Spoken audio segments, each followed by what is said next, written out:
Miarabantsika rehetra ry havana, hivavaka isika. Jesosy misaotra anao izay noho ny amin'izao andro vaovao izao. Omeo anay reny teninao Tompo, ho fanilon'ny tongotray sy fanazavana ny lalanay. Amin'ny anaranao Jesosy. Amen. Kolosianina 2:9 hatramin'ny 5:12 no mofonaina androany ry havana dia ho vakiana amin'ny anaran'i Jesosy izany. Tandreo fandrao misy mahalasa anareo ho babony amin'ny filozofia sy ny famitahana foana, araka ny fampianarana voatolotry ny razana, araka ny abidia mpianaran'izao tontolo izao, fa tsy araka ny Kristy. Fa ao amin'ny tena no hitoerany fahafenony ny fomban'Andriamanitra rehetra, ary ianareo dia tanteraka ao aminy, sady izy ny lohan'ny fanapahana sy ny fahefana rehetra, ary tao aminy koa no namorana anareo tamin'ny famorana tsy nataony tanana, tamin'ny fanesorana ny tenan'ny nofo, dia tamin'ny famorany Kristy. Fa niarany levina taminy ianareo tamin'ny batisa, izay niarahanareo natsangana taminy koa noho ny finoana ny asan'Andriamanitra, izay nanangana azy tamin'ny maty.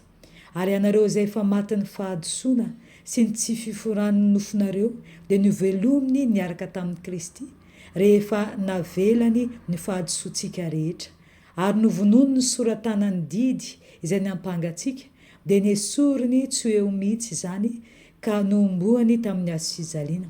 Ary nesoriny tsy eo amin'ny tenany ny fanapahana sy ny fahefana, ary noho ny hazo fijaliana dia nasehony miariary ny fitondrany ireo toy ny fanaon'izay avy nandresy.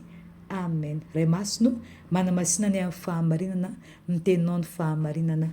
Amen. Ho aminareo aneny Tompo ry havana. Paoly apôstôly mampitandrina ireo Kolosianina, manoloana ireo famitahana ataony sasany izay mivoha fampianarana manohitra ny finoanan'i Kristy Jesosy. Raha miresaka filozofia Paoly dia tsy manaratsy izany akory, fa te hitarika ny tsirairay hitandrina manoloana ny fampiasan'ny olombelona ny fahendrena hikatsahana an'Andriamanitra, fa tsy manaiky ny asa-pamonjena nataon'i Kristy. Manoloana izany dia tahaka ny miteny ny apôstôly eto hoe ataovy ampy anareo i Kristy Jesosy sy ny asa-pamonjena vitany. Dia ihany koa ry havana isika andray lesina ka tena ho sahijoro ka hiteny ihany koa hoe ampy ahy Jesosy. Ampy ahy Jesosy satria izy mahatonga ahy olom-baovao. 5:7 no resahantsika an'izany.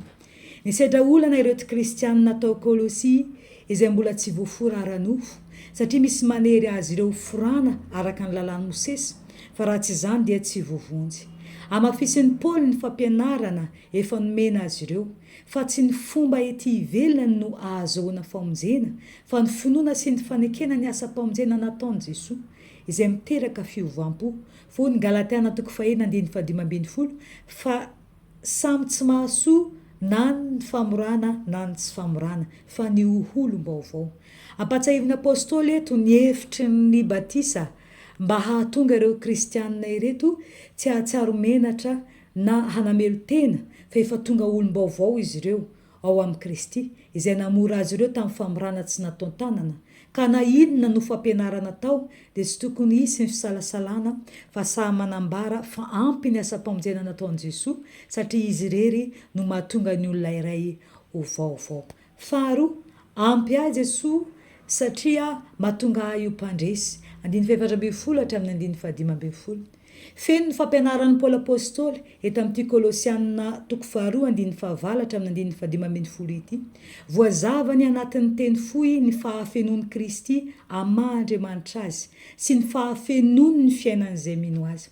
Asikasin'ny mpanompon'Andriamanitra eto ny herin'ny hazo fijaliana izay nanavotana antsika, ka mahatonga ny fiampangana tsy anakery, satria ny fahafatesan'i Jesosy teo ambony hazo fijaliana no tonga fandresena ho an'izay mino azy. Resy ny herin'ny ota satria voavelany fahotana, dia tonga tsy manan-kery izay endrim-pitsarana sy fiampangana rehetra. Tiany Paoly hahajoro ny fiangonan'Andriamanitra manoloana ireo mitady hanozongozona ny finoana. Mila resy lahatra ny mpino, fa izay ao amin'i Jesosy dia tsy misy fanameloana. Tsy vitany tonga olom-baovao ihany, fa miombona amin'ny herin'ny fahavelomana tamin'ny nananganana an'i Jesosy tamin'ny maty. Ao io ny Romana 9:1, ary amin'izany dia tsy misy fanameloana ho an'izay ao amin'ny Kristy. Ry havana, Tsy vitsy ny karazana fampianarana ankehitriny mamily ny saintsika tsy hitodika amin'i Jesosy. Manao ny fomba rehetrarehetra ampiozongozona ny finoantsika tahaka ny nanjoa reto Kolosianina ireto.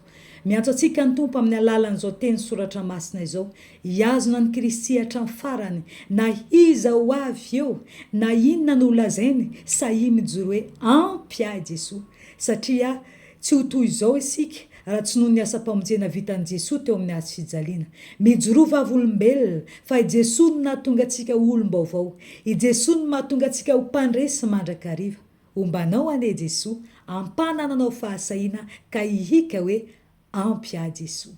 An'Andriamanitra rerian'ny voninahitra ho amintsika kosa izany teny izany. Amen. Ivavaka isika.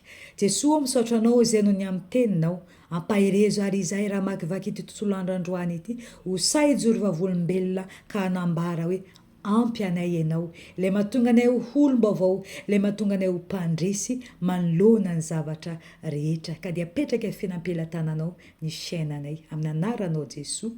Amen.